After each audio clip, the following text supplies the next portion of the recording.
So let's talk about something that most people really do. It's how you are unprepared for the things you're expecting. So many people spend so much time praying, asking, searching, applying, trying, working. You're doing so many things because you're expectant for something, but you're largely unprepared for what you're expectant for. I read something in the book of Proverbs a long time ago. I said about 3 years ago that really changed the way I think about what I'm praying to God for or what I'm expecting in my heart to happen to me. And it's this that desire without knowledge is not a good thing. So you are desiring a new job, you're desiring a promotion, you are desiring opportunities to travel. You have so much desires, and this is normal for us as people to have many desires. There are big things we want to happen in our lives. But you know what? You don't have the knowledge required to excel in that thing when you do get it. And this is a very big gap that we need to work in closing consistently. So, for example, because we're on LinkedIn, let's talk about jobs. You are desiring a new job, but you're not doing enough to prepare yourself for that job when it comes to you. I have this friend who was talking about a new staff they hired, and this guy was coming from one of this private sector jobs, another private sector work, but he was working into an environment that had a bit more structure and stuff going on for it. They had systems, they had how they expected things to be done. They had hierarchies where approval levels need to come from and go to before you get things done. And then this guy walks into the job and he just begins to mess everything up within his first week. Within his first week, his boss was livid, furious, and he began to think about, canning this guy, telling him, you know what, you can't function in this role, you're messing things up, you're killing clients for us. I don't mean killing in the sense of the word killing, by the way, but you get what I mean. So this person was not prepared for what he was asking for. And I know we go for interviews with so much bubble. Like you have an idea of what you want to tell the interview because you know what they want to hear. But the truth is, when you do get a job, people want to see results because your manager or your supervisor or your boss, when you get into that new job, is beginning to assess your ability to adapt, to cope, and to produce results the moment you start. Yes, we know there are grace periods. Anybody can tell you you have some time to catch up on things and to do this and to do that. But the earlier you get into a job and the earlier you realize where the gap in your knowledge is between what you knew before, what you did before, and what they are doing where you are, the faster it is for you to pick up the slack and start to deliver value. Nobody is hiring you because they are doing you a favor. They're hiring you because they want to get value out of you because you assured them that you've got value.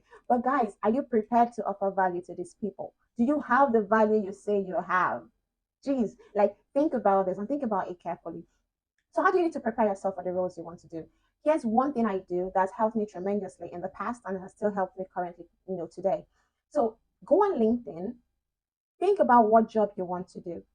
Maybe you still want to stay in your current line of work, but you want a higher level. Say, for example, you are an analyst and you want to become a senior analyst or an associate, whatever it's called in your company. So go on LinkedIn, type that title you're looking for, on the search bar, find people who already have that job, in the title you want, and go read through their profiles, read through what work they've done, where they did the work. If you're able to find profiles that complete where they've talked about and highlighted the specific things they're doing on the job, you want to read all of that, and then you need to get serious with yourself and ask, which of these things am I actually able to do? Do I know how to use these tools? Have I even seen these tools this guy uses for the first time in my life, right? So take note of that. Please don't become a profile stuffer on LinkedIn where you go on people's profiles and the only thing you're doing is because you want to send them DMs and say, oh, your profile is so outstanding. I love what I'm reading here. You've done so much awesome work. I want you to be my friend. I want you to be a mentor. No, you can do more with people's profiles. And you can do more by seeing where they are, by taking cognizance of where you are and what gaps exist. Look, do a gap analysis with profiles you like. Find them, they're all over the place. And then use that to create a learning plan for yourself. And then the next thing to do is to dedicate the next 6 months of your life. Look, forget the distractions, forget the games. Let me show you something else I read of in the book of I've been studying the book of Proverbs this month. There's been so much gems gotten out of it. Here's one. I have this stuck on my wall in my bedroom. You can see some sticky notes behind me also, by the way. So I stick things I want to see consistently. And this says, set your gaze on the path before you with fixed purpose, looking straight ahead. Ignore life distractions. Watch where you're going, stick to the path of truth, and the road will be safe and smooth before you. This is Proverbs chapter 4 from verse 25-26, Passion Translation. I love this because, and it's in front of my computer because it tells me, look, there's a goal in mind. You need to ignore every kind of distraction. Decide what you're not going to pay attention to anymore. The internet is so distracting. Your phone is so distracting. Set out your learning plans. Put your head down and get to work. Okay? Get to work, guys, and do what you need to do. Learn what you need to learn. And as you're learning, find opportunities to practice what you're learning, even on your current job. Okay? So one thing is to see profiles of those who are already where you want to be. And the other thing is to look for jobs and where you want to be. You can get all of these available easily on LinkedIn. Find that title, search at least 3 different jobs from six different companies, preferably in the industry you want to work in. If you don't know the industry you want to work in, it's fine. Just search 6 within random industries, read through the job descriptions, and see. As in, you're doing, get a Google Doc, open it, or Microsoft, whatever, paste all those job descriptions and start reading through them, and then find the specific things in each of them that is consistent in all 6. If you're seeing consistency in 3 out of 6, 4 out of 6, it's fine. It means that in this particular role, these are things that your hiring manager wants to get out of whoever they hire. So that is already your skill gap. Start working to close that. You don't need to do too many things at the same time. So what you want to do is to find the specific things that can easily move the needle for you. So if your goal is to get a job, what skill is most important in this job? You might find 2 or 3 of that. Start with one. Go online to Coursera, to EDX, to LinkedIn Learning. You can get Coursera. If you apply for financial aid, you can get it for free. You can do your courses for free. All right, get that course, sit down and take it. Like beginning to end. Get a notebook. You're not just reading for reading's sake. Get a notebook, take notes, right? Learn, guys. Learn, learn, learn. You need knowledge to succeed in this world. If you don't have knowledge, you're on your own. You might get something because opportunity came to you, but you will fumble so bad.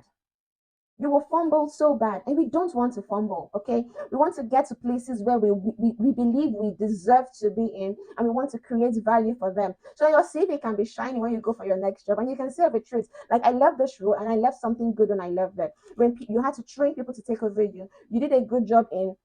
My former boss will tell me, when we are hiring new staff, you tell me, Onyeka, I wanted to replicate yourself in these people. And this was a department that we didn't have a lot of staff while I was there. Okay, so I was doing basically too many people's job. But I think to the best of my ability, I did a decent work. No, I did a fucking good job, guys. Pardon my language. But I will complain or not, I did a damn good job of that stuff.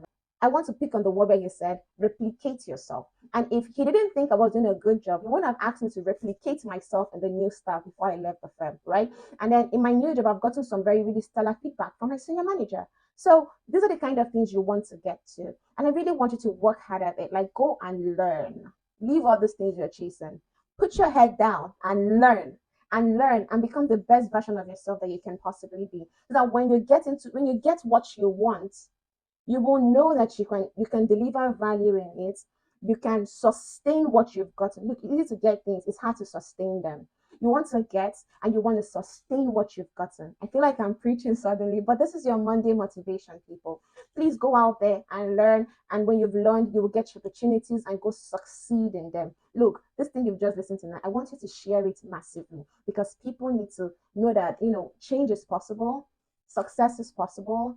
It's not, and it's so within reach with the available resources you have, but you just have to learn to focus on what's important first. And when you've dealt with what's important, any prayer you're praying, God already knows this person is ready to do stuff. And then go out there and do stuff. I hope this has been helpful to you. If you've got questions, hit me in the comments. I'm ready to answer anything you want to know. This is not rocket science. When you see that there are proven things that have worked for people, success can be replicated. You just need to find out someone who has done what you want to do and follow them, fender to bumper. Follow them and just replicate what they have done. And say your prayers and you will get the same result. There are principles to this thing and they work. All right. I'm going to see you guys next time. Bye.